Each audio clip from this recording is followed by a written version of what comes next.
دم پارتی هدپیا جاران داخوازا چارەسەرکردنا پرسا کورد لێ تورکیەتکە بڕێیا پەرلەمانێ تورکیە و دبێژیتن divê پەرلەمان bi berpirsiyarî erkê xwe rabît. Erdogan jî dibêjîtin êdî ew dem bi ser da çû li hemberî PKK û darûdestên wan ew bêdeng namînin û heta dawiyê operasyonên xwe berdewam dikin. Dem partî jî dibêjîtin ev operasyona dibine sedema can ji dezdana bi hêzaran genc û lawên vî welatî û divê kêşeya Kurda 100 sala lê Tirkiye nehatiye çareserkirin daxwaz dikin ku Perlemanê Tirkiye rol bibînîtin bu çareserkirinê.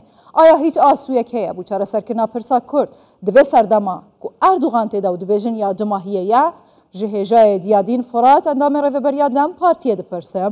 Hêjayê Diyadîn Dem Partî daxwaza çareserkirina pirsa Kurd li Perlemanê Tirkiye dike û dixwazît Perleman li ser vê pirsê bihête deng. Aya îmkan têda ye? Belê sala 2012 da grevekî birçîbûnê dest pê kiribû. Wek pêvajokê wî anha jî dîsan grevekî birçîbûnê heye. Fakat eger yani çalakî û xebat û diyalog û were çêkirin mümkün e yani çareser yani diyalogekî nû dest pêkirina wî mümkün e. Çünkü li Tirkiye ekonomî em bibêjin civak gelekî yani stresê da ye. Hewce dike pêvajokî nû were dest pêkirin. Ev li ser qabiliyeta siyasetê ye, li ser qabiliyeta em bibêjin li ser samimiyeta iktidarê ye. Yani mümkün e yani bi fesalekî were rojevê. Başa.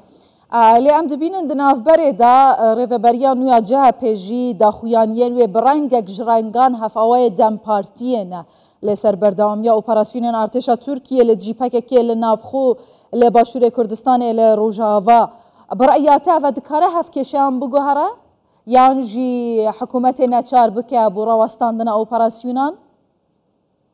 Wexta ku meriv li efkarê umumîya Tirkiye mêze dike yani gelekî muxalefet bi tevahî jî nevekir kêm jebî yani li dijî vî şerê ye naxwazin ev şera dewam bike.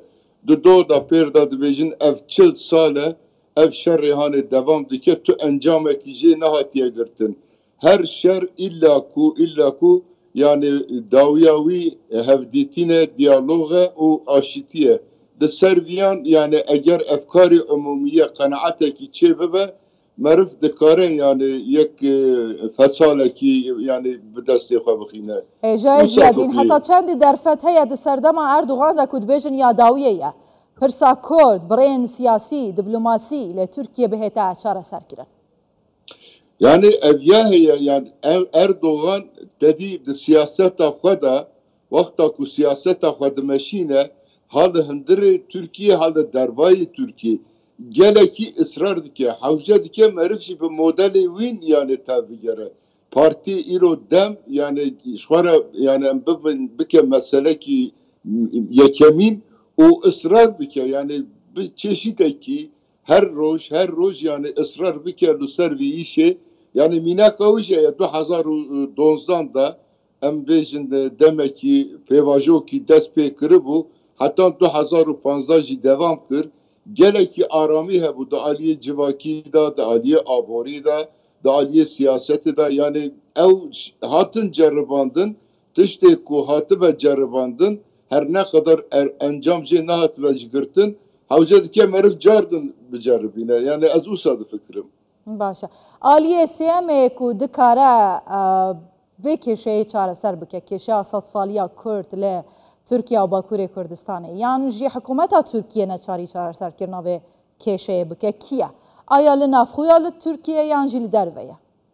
Yani de Türkiye'de ev mesela çareser dibe fakat problem şirîgê yani partiya Necatperest evya yani astengî çêdike eger aha berdewam bike yani nameşe tê xuyakirin ku derket ortê jî nameşe li pêşiya me jî hilbijartin heye û Erdogan jî yani vî hilbijartinê yani mecbûr e bifikire yani li ser şîrîgê xwe van girtinê ku pê girtiye ev tevgerê wî ev şixulê wî siyaseta wî tengasî dide AKP jî di nav AKP jî hinkî endamê wan yani narahetin rahet nînin ji tevrên ev partiya Necatperest.